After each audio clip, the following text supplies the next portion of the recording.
My name is Bettina. I am the founder of Ladies United BC. Okay. My name is Katalin, and I'm the co-founder of Ladies United BC. And yes, we have a third person who is not here. She was here 2 weeks ago. Nora, she's our awesome logos and design and stuff like that.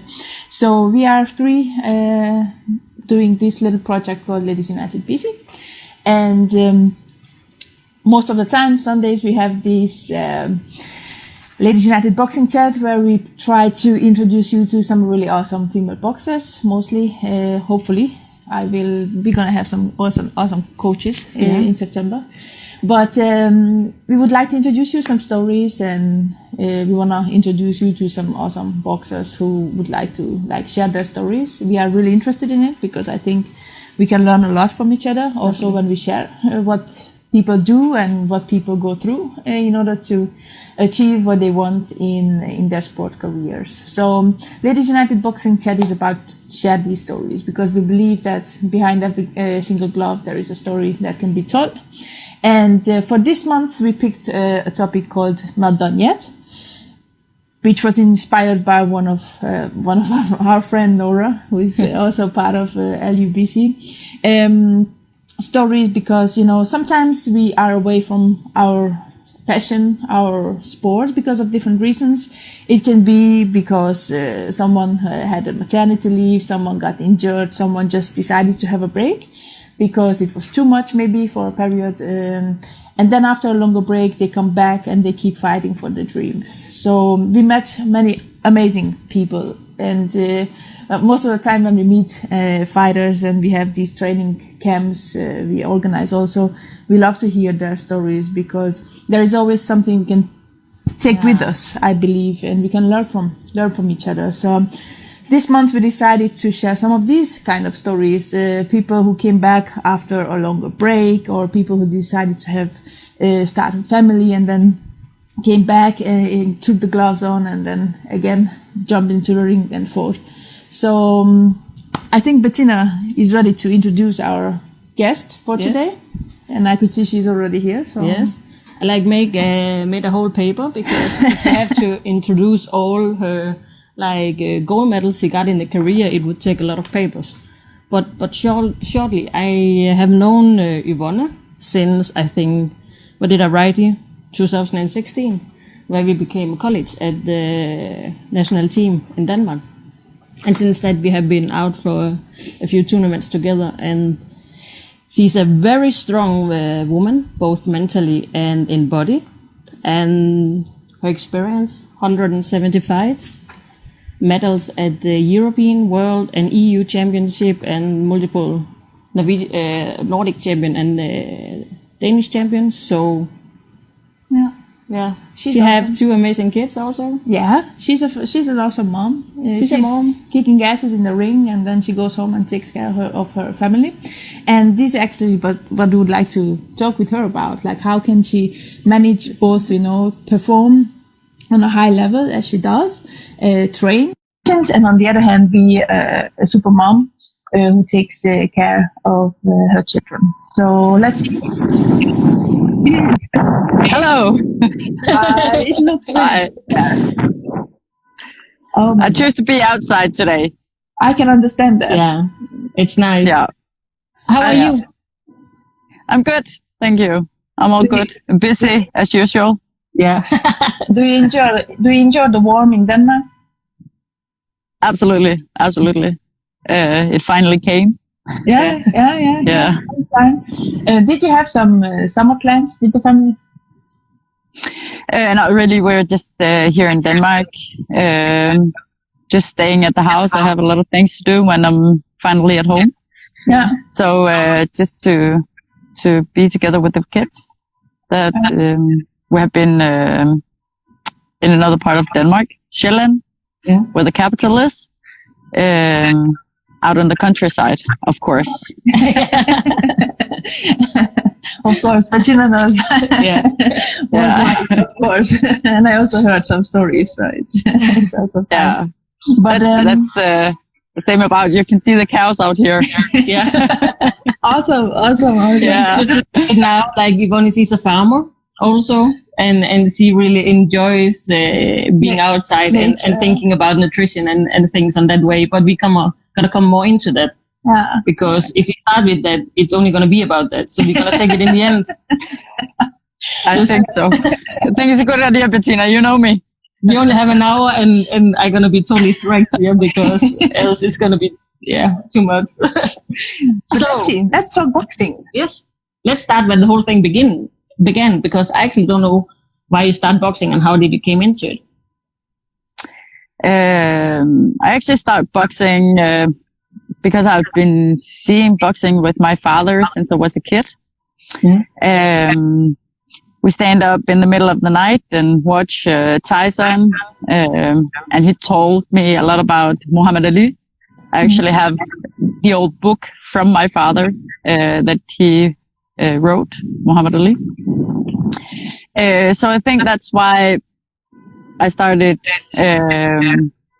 feeling something for boxing, because it had been a big part of my father, and we was waking up together, not only my father but my brothers also, and watch boxing. To begin with, I was dancing. I've been dancing for 16 years. Yeah. So and when I not what kind of dancing did you do? That's awesome. You are dancing in the ring. Just like Muhammad Ali said. Cool. Yeah. So, and when I told my father and my mother that I would like to go try boxing, they said, "It's so good you're dancing."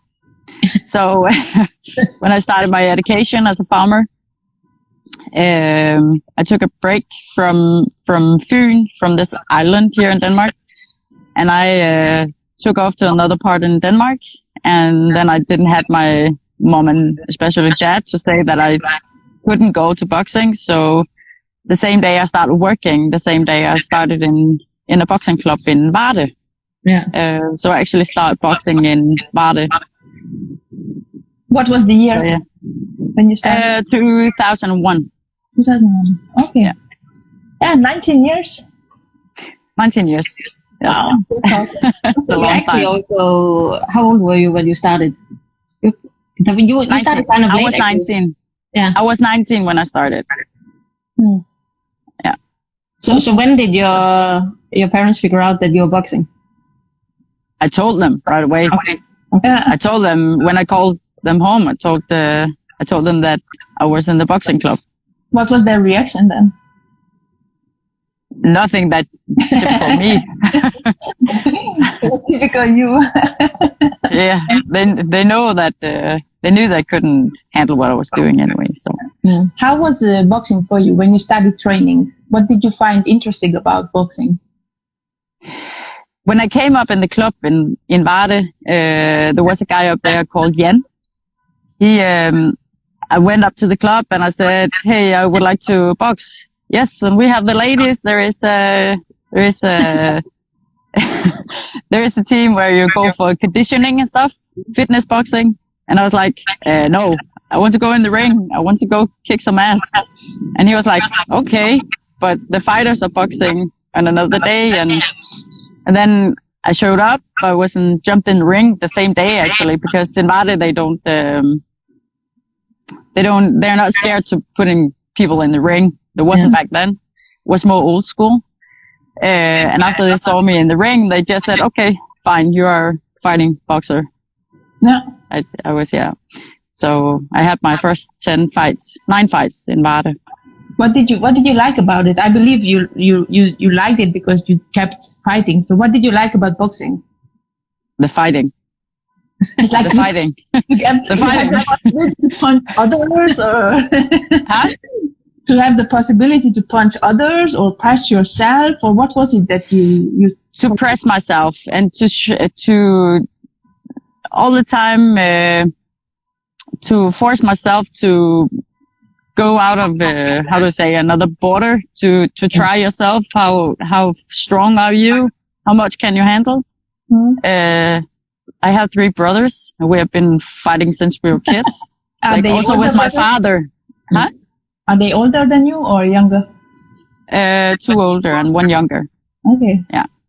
So, and we have always been, with my father, we have always been wrestling, like for fun, fighting for fun, and always wanted to show who was the strongest one. And because I was a girl, it didn't meant anything. I was just one of the boys. So when they punched me, I punched them. And yeah, that's why I think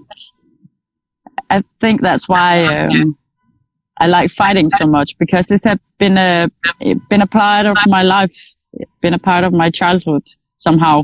Just like a fox's puppies who's playing around fighting. It's the same here. We have been playing around. It was part of you. It is a part of me. It's funny because when you tell the story, it's like you bring that to the ring also. Like you go in, you box like a guy when you go to the ring. If you can not like, there's still a bit different between women and guys today, but you have this, like, I don't know, this mental power and that's coming out in your boxing also. Yeah, I don't know. Yeah. I like to play. I like to play in the ring. Yeah. I like to play. I like to have fun. And sometimes on and off you forget it. You forget to play. And when you forget to play, you are not having the best fight. Yeah. Yeah. So what happened then? Because you started boxing, you had some fights, and did you start to feel like, okay, you want to achieve more and go for some championships? Or when was the first time when you said like, okay, I want to go for, I don't know, the Danish championship or European championship or something like that? Actually, what I remember the best is when I was on my way home from my first European championship with a silver medal. I was sitting in the train on my way home to my parents, actually, and I thought that there comes thoughts up in my head that, what the fuck? What have you just done? I didn't actually had a mission to go to the European Championship. Suddenly, I just was there. That experience from that time, it's I have been thinking about a lot of time. What is I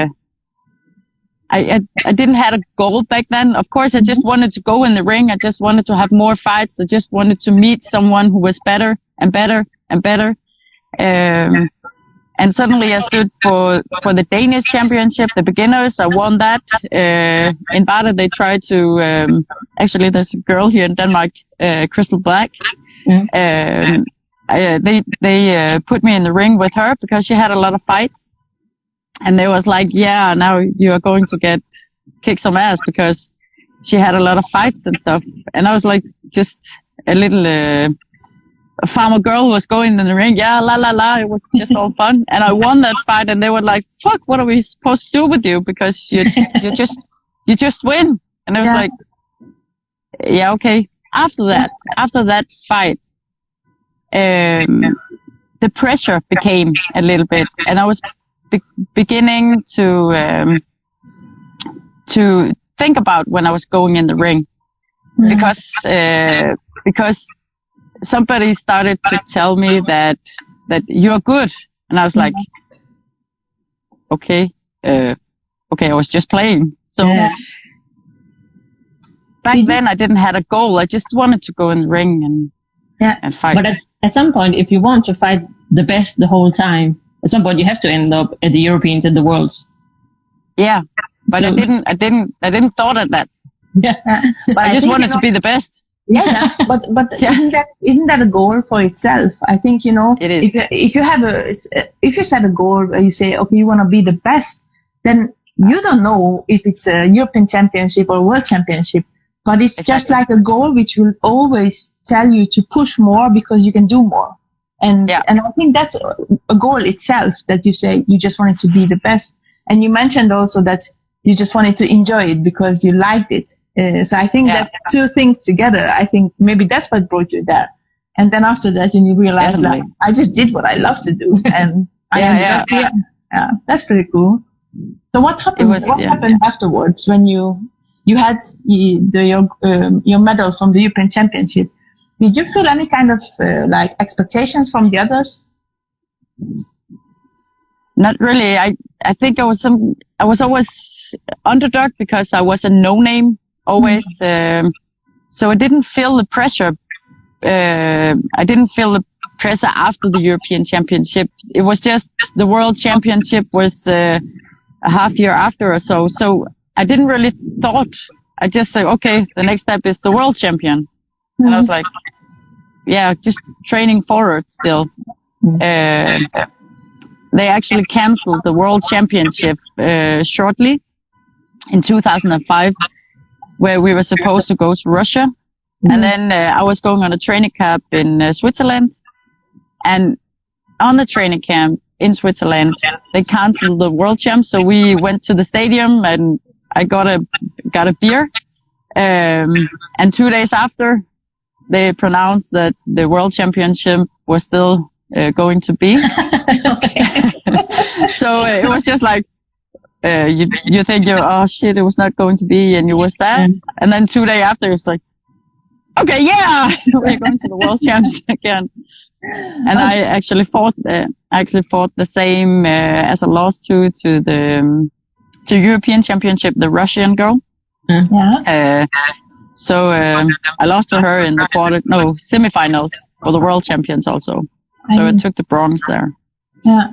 For the World Champions. How did you feel after? Were you disappointed or?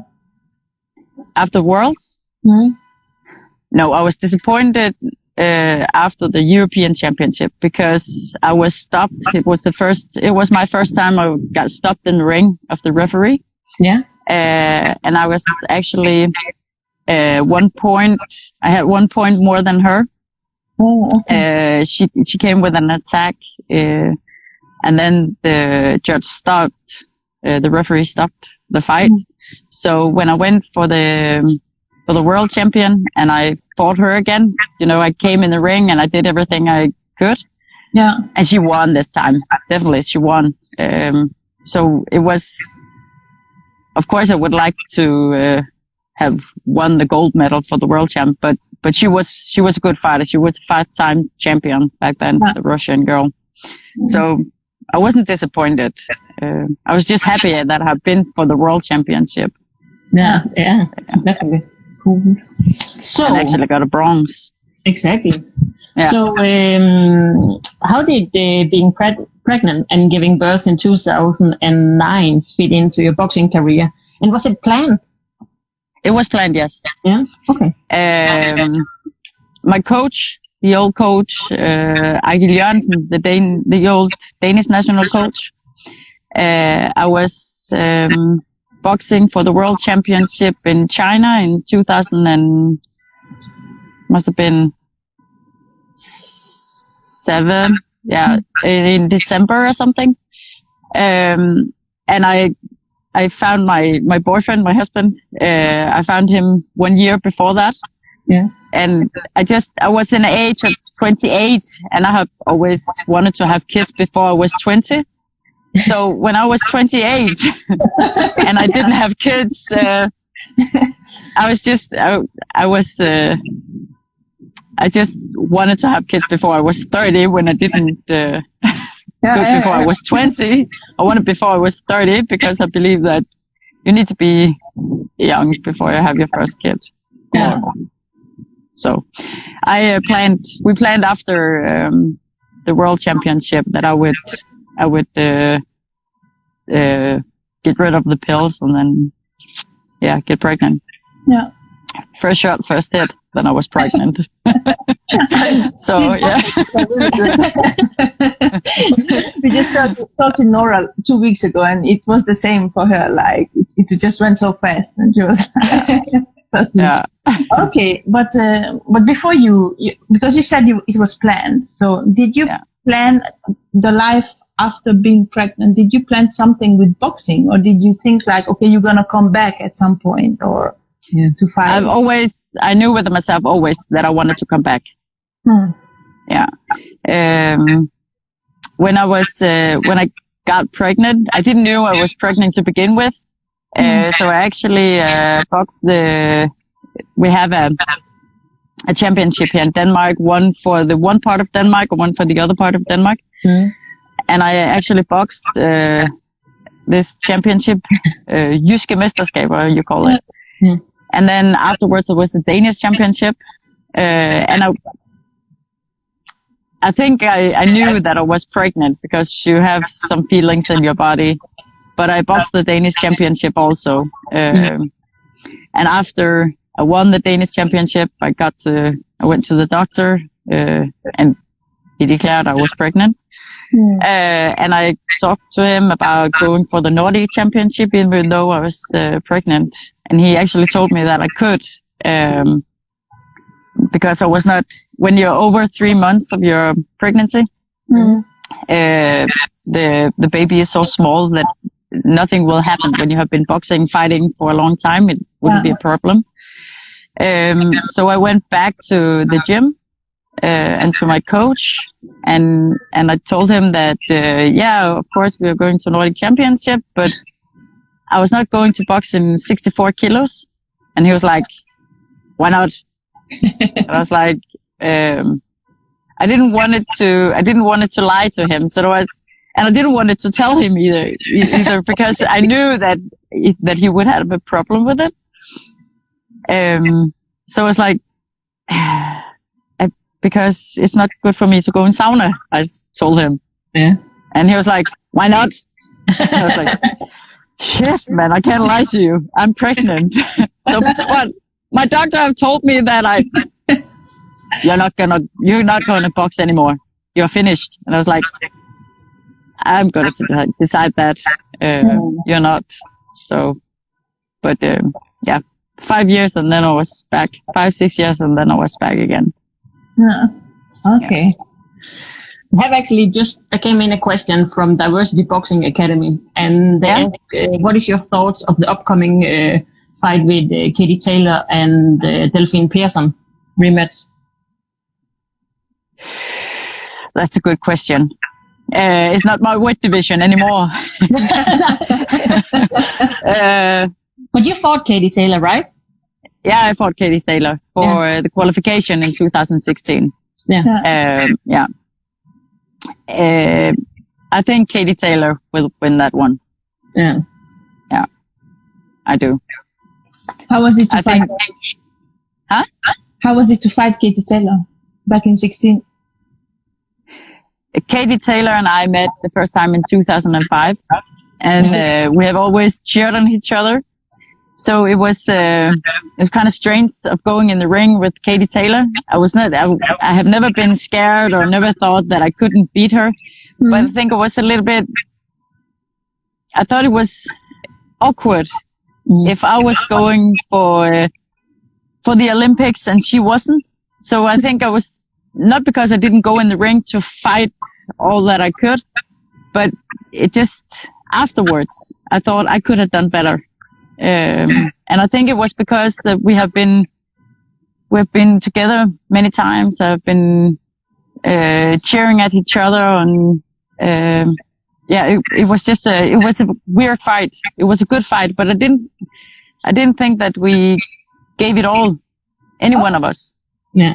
And you think it's because of the friendship or this like cheering for each other? And I don't know. I can't put words on it. I just think it was a strange fight. I think after the fight, I thought I would like to meet her again and then kick her. Yeah, kick some ass. But what would you do differently?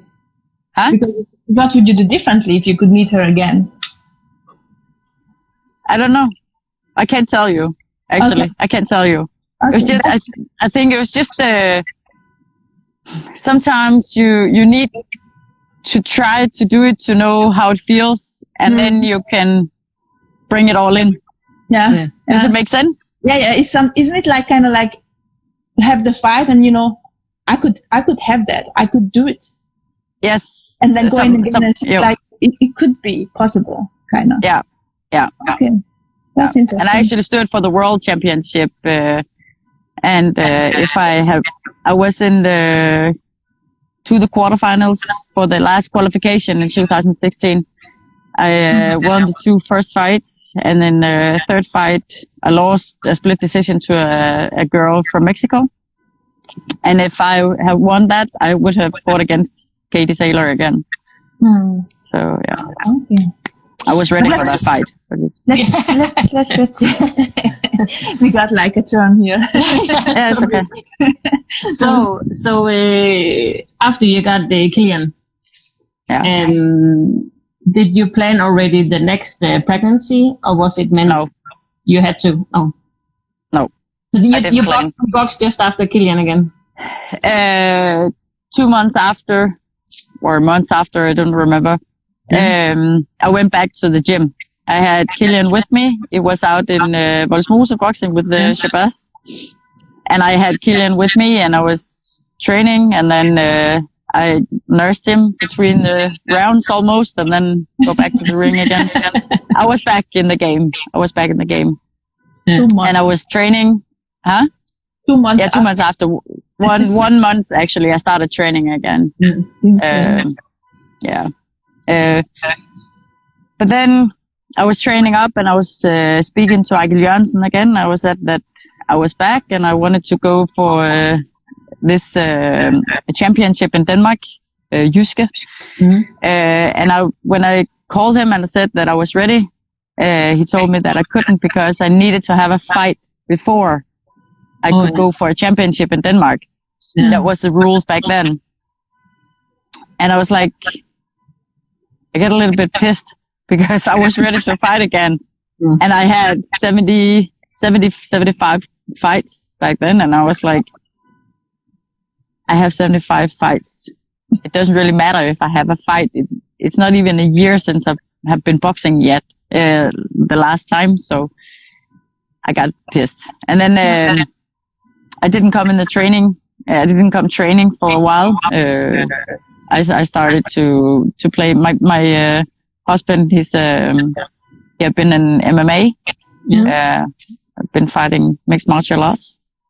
So I was just going with him, training with him and one of his best friends and one of my good friends. And then after a time, there actually was the Danish championship in Denmark. And then we figured out that there was something wrong with Killian, my son. And then, there started another process in my life, another capital, because, he had a disease, a genetic disease. Can you tell more about that? It's something called Pompe Disease. It's a glycogen storage disease. And if he eats sugar, he can't get muscles.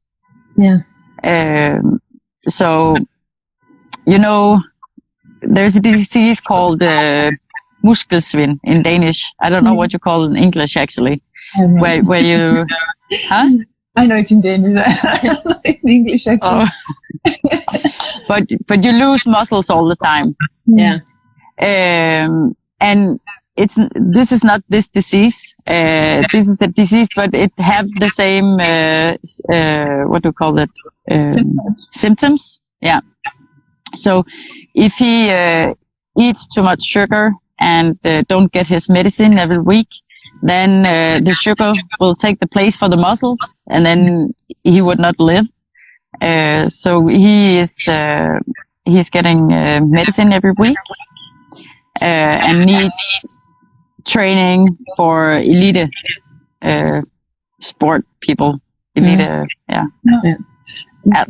Well, how old was he when you figured out that he had this disease? We figured out when he was 10 months that there was something wrong. Okay. And then, you're starting, go Google, you're starting looking, what is this? And, is there anything wrong, or is it just because we are new parents and he got some diseases. He got coughing and stuff like that. Like kids when they start in kindergarten and stuff, they get diseases because I started giving him milk, and the less I feeded him, the more he got some small diseases like influenza. What do you call it? Yeah, it's influenza. Yeah. And after he got his third like coughing and stuff, we went to the doctor because he was really really sick of not eating and really, I don't know what you call it, when he was slap. What do you call it in English? Slap. He's like, he didn't have any power. He haven't had any strength and power and things. Yeah. So we went to the hospital, and out there for 3 weeks we were laying in the hospital that we didn't know what was wrong.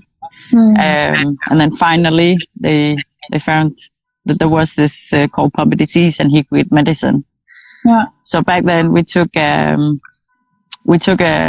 decision that he should get the medicine, because we asked the doctor that if he was going to lay down as a vegetable for the rest of his life, we wouldn't give him medicine, because it's not. I don't think it's worth keeping a child alive just for the parents' sake, for the sake of the parents. So yeah, and we have been fighting for training and ever since. But today he's 10 years. The prognosis was maybe 1-2 years, and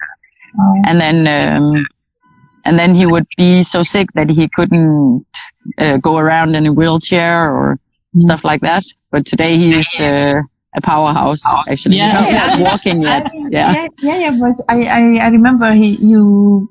I think was it in? I don't remember where we were, and he was there. It was a training, maybe in Højtorp. I don't remember where we were. In training camp, yeah. Yeah, and it was just like boom, boom, energy. And now that you tell me that the prognosis was that he couldn't even like live, and I'm like, strong like hell he is. Then he is a damn strong young man. Yeah. How did it change you as a person? This disease, because I believe you also changed a lot because of that.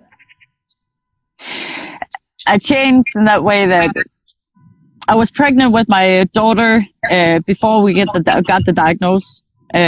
So we also was a little bit in a hurry to get a diagnosis to see if my other child I was carrying in the stomach, that she or the baby had the disease also. And when we were told that she was a carrier, but she wasn't sick of it, then I could be pregnant. I was 20 weeks almost in my pregnancy back then. And afterwards, when I got her, your life changes, because you don't really think what is going on. You're just fighting to, you don't think, when I think back now, I think, whoa, that was maybe a hard time, but you don't think about it that way. So when I started boxing again, it was because we had a lot of fighting with the government to get the right things for him, the right training, to get time to have time enough to be with his sister also. Because when you have a child who has a disease, you use a lot of time on him, but you have 2 children, so you need to find some kind of way to succeed, to give attention to both of them. And luckily my husband have the same way of thinking like I have, because we are fighting together. We hear a lot about that. A lot of parents who have kids with diseases like this, they break up. But when when we stuck together and we were talking about all these things, I was going home. I had, 5 years when I was just home taking care of a kid or 2 kids. And I started to be furious, and I was like, if it shouldn't go down, psychically, I needed to do something. And I knew that there was going to be some fighting around my kid to getting the things he needed. And one of my thoughts about also going in the ring was also because I want to go in the ring, go back on the national team. Also because I would maybe be able to have the press, journalists and stuff, to have focus on me, so I could put focus on my children and my family. So if there was something we couldn't get for him, or something I could show up in the media and say, hey, look at this, to put some focus. So one of the things about going in the ring, of course, I wanted to go back always in boxing. But one of the thoughts behind also was also because I wanted to shout out loud, to make some focus on the disease. It's like, from you going in the ring because you love fighting, you turned into like, you go in the ring also because you want to fight for them. Yeah. And now after the years goes on, it's not only for him. I go in the ring. Of course, it's for myself, for my own sake. It will always be because I love boxing. I love fighting. But I have another agenda also, that I want to fight for those who can't. To set some focus. I think it's really nice. Yeah, that's amazing. Yeah. We have a question more, like, you brought something with you, or you brought us outside because of something. I don't know. Because like I told you, I couldn't tag a cow into my house. So actually I brought something. This is, we call it in Danish, we call it en rangle. A rattle. I looked it up on Translate, and they call it a rattle. Maybe it's something else, I don't know. But this rattle is made of bones from the cows, from when my father had the cows. And these have been rattles for my kids. And I want to tell with this that everything I come from is from being a farmer. Being a girl from I was a little girl, I have learned to work, learned to take responsibility, not only for myself, but also for the family and the animals on the family, because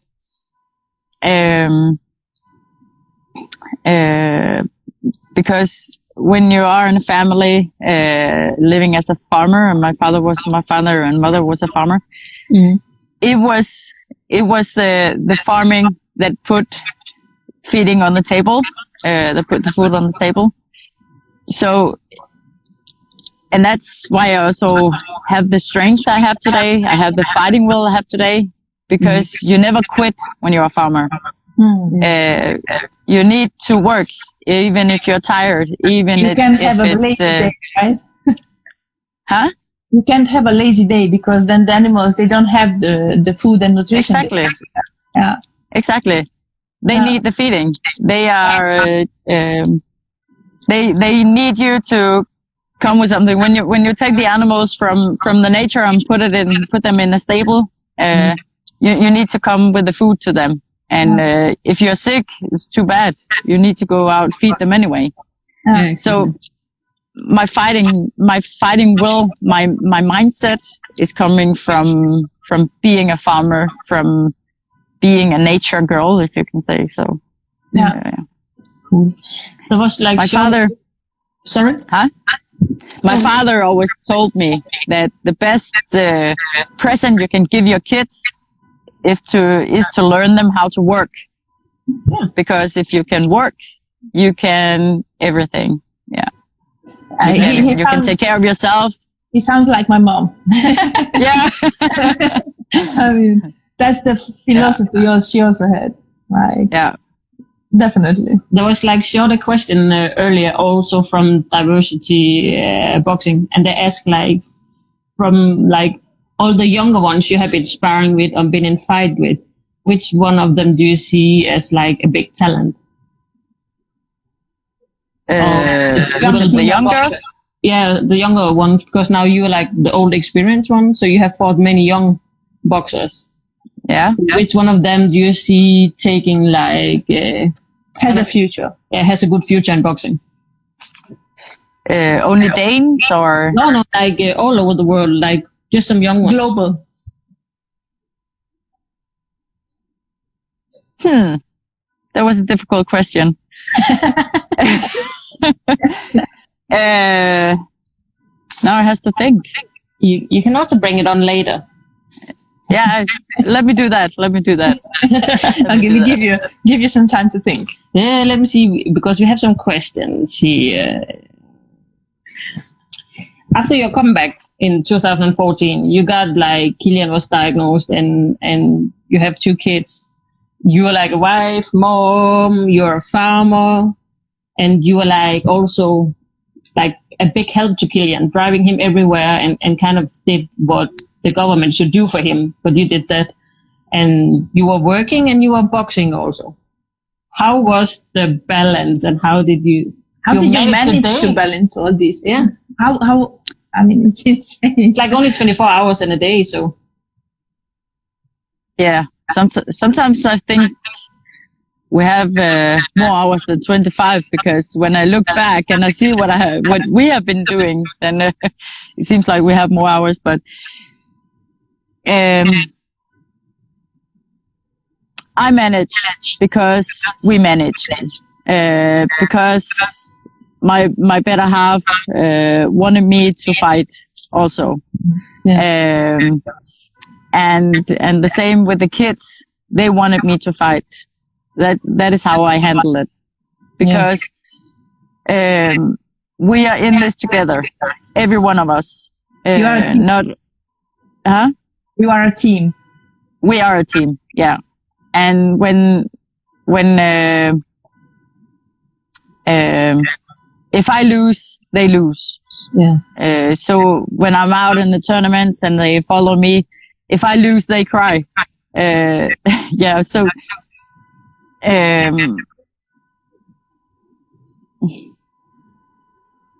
don't know what to say actually. I think we're in this together. And I manage because we are in it together, and because every one of us want me to fight. And everything we do, we're a family where we do everything together. Yeah. Amazing. Yeah. But I also think you are not done yet, right? I'm not done. So if I'm not done yet. Like, tell us a little bit about your future plans. What do you have in mind about your career in sport? I will always be fighting, one way or another, if it is in sports or it's with a family or what I choose to do. I will always be in some kind of fighting mood, if I can say so. I would like to have more fights, and I would like to fight international. How I'm going to fight international, I don't know yet. But is it boxing or is it maybe MMA? Maybe your husband is like trying to pull you to another direction. He doesn't want to pull me. Not only he wants to pull me, I would like to go in there myself. I would like to have an MMA fight. I would like to end my career by doing MMA. Just because I have been training it with my husband and my husband's friends. So it's a part of me also. It has been a part of me for the last 10 years we've been together.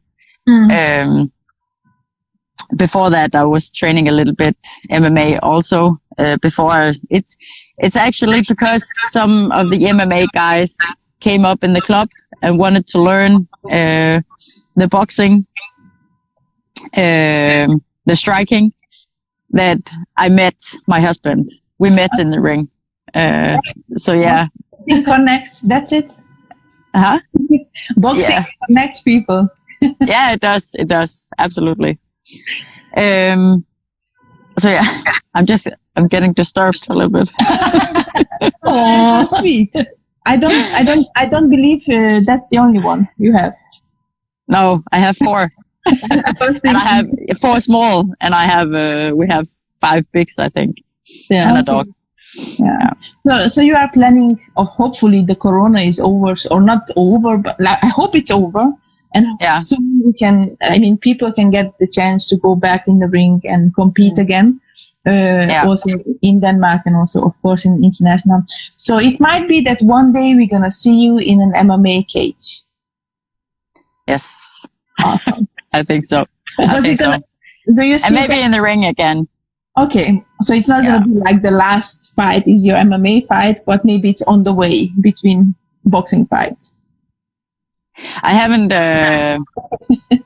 made any plans yet.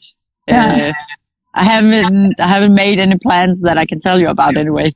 Are you gonna announce it? I hope that I had something, but not yet. Okay.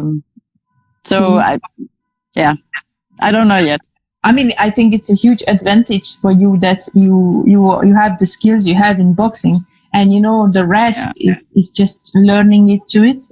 We have seen many examples, like Holly Holmes went over and beat. She was a kickboxer. And she went over, and then had some really good fights and stuff. Yeah, she had. So it's awesome. Cool. Yeah. I look forward to cheer. Yeah, thank you. Thank you. We have some fast questions for you. Yeah. And you're not allowed to think like in long. You have to like answer like this. So I give you like red or white, and you have to choose one of them. Okay. Yeah. Meat or vegetables? Meat. I'm a farmer. How do you say this? Ecological food. Or normal food, if you can say it. Normal, Organic. Yeah, organic. That's what's the word. Protein powder or food? Food. 5 minutes early or 10 minutes late? You know that answer to that question. I just want actually, I would like to be 5 minutes before, but my life sometimes makes me come 10 minutes later. I just want to tell everybody, like every time there's a national camp or something like that in Denmark, like Yvonne was always late. Not always. It was, but yeah, okay. That's an easy one. Family first. Family first. Yeah. So farmer or city life? A farmer. That's a no-brainer. Yeah. I mean, I don't even know why you asked this question. Absolutely. If I could live in a tent, I would do that. Yeah. I mean, just imagine she says city life. The cows behind her would be totally like mad, pissed around. So you rather go and work out in the gym or at the farm?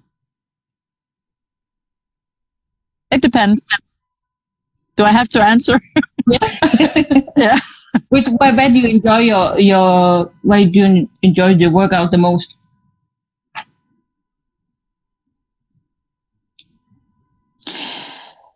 That's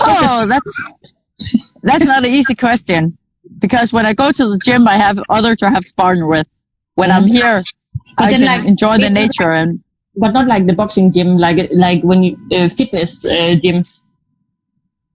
Yeah.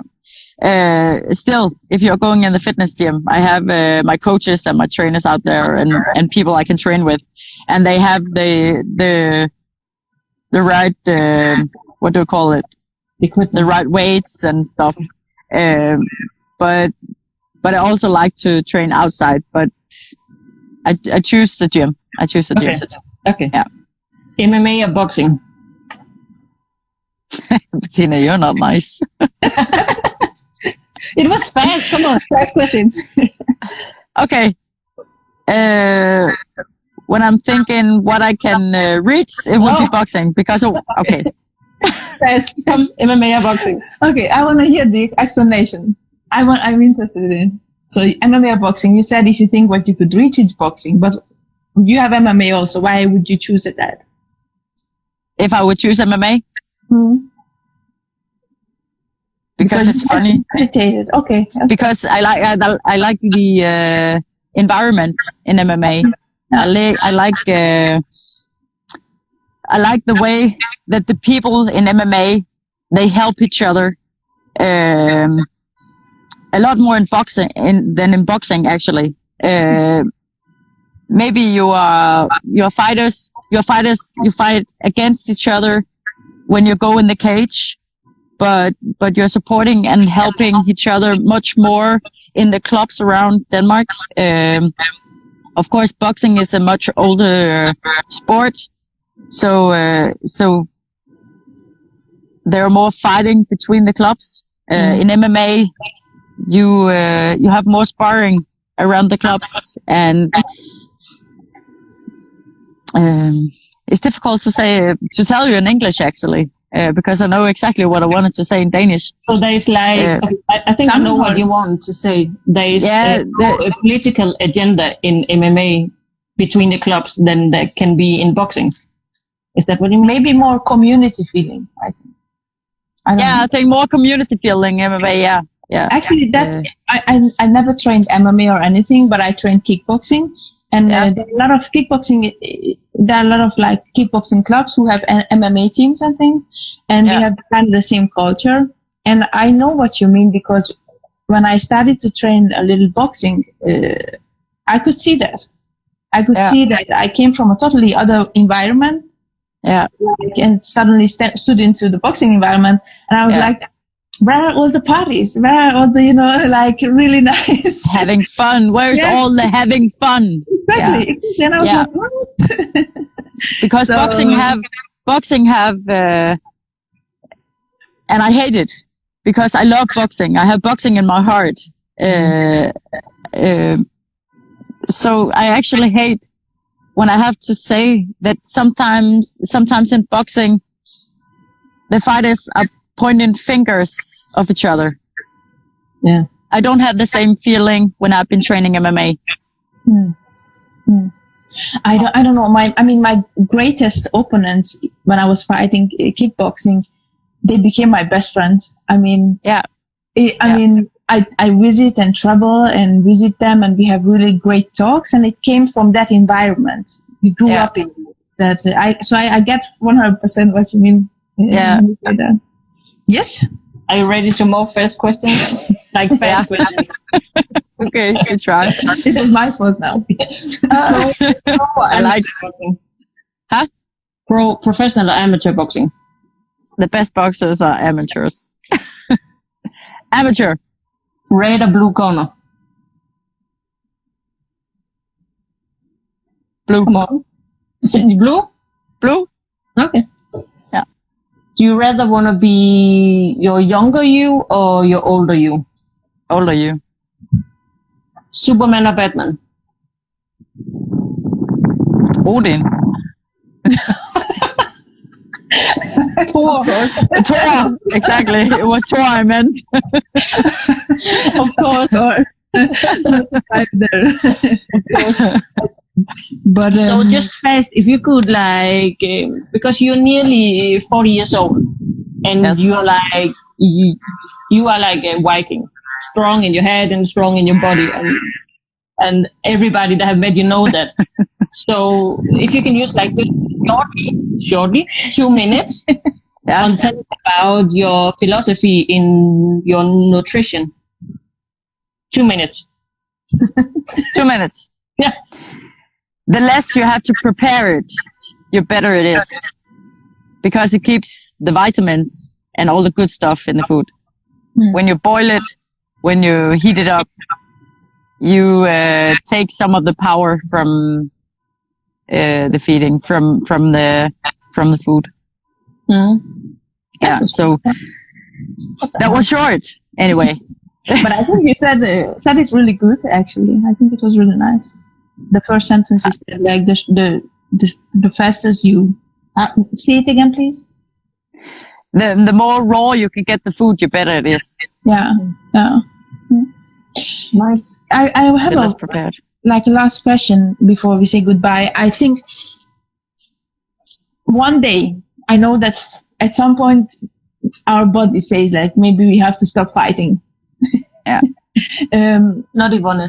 I know. No. But I think if it happens, I don't know. Maybe Somebody have to tell her to stop. Where could you see yourself? Yeah. Could you do something else within boxing, or what? How would the sport would be a part of your life after? My girl have been wrestling a bit. So I think I love to work with young people. I love to work with kids who have a hard time in life, and what do you call it? Kampsport, fighting sports. Martial, yeah. Yeah. It is an environment I think that is good for kids, for all kids. Yeah. So if I should do anything with fighting in the future when I can't box myself, I've been thinking about having my own gym. But I also miss my cows. I also miss my animals. I miss to have a horse.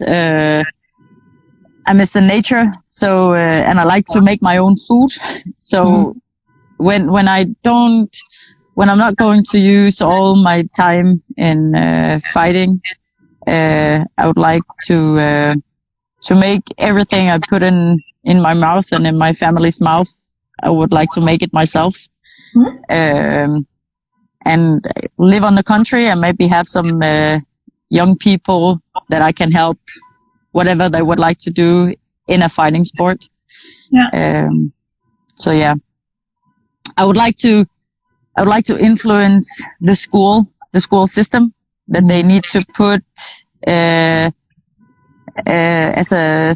a what do you call it? Just like you have math or you have Danish in the school, that you put that you put wrestling, for example, in the school, that you can choose to have wrestling or boxing or awesome. Absolutely. You see it. They had it in England back time. They have the boxing schools. So I would like to have it in all the schools in Denmark, that it's not something that you choose or not choose. You can choose what kind of fighting sport, because you learn to have mutual respect in fighting sports. And I think that all kids, it would be good for all kids to learn mutual respect. I think through fighting. But I mean, like in my education as a pedagogue, all the theories is about kids being like physical and being able to, like wrestle and all these kind of things is stimulating on a really positive way. So like the theory is like that, but they don't really use it in Denmark. But yeah. No, actually in the school, like, you always tell the kids not fighting, do not fight, do not argue, do not do this. Yeah. But actually, this is what children do. This is what animal children do. They fight because... Fortunately, these have to be our last words because the time is up. 5 seconds. Thank you so much for your time. Thank you, Yvonne. It was awesome. Thank you. Story. Thank you for having me here. Take care. Hello. Hi. We are back again. It's another Sunday and we're gonna have another chat today. Hopefully you're gonna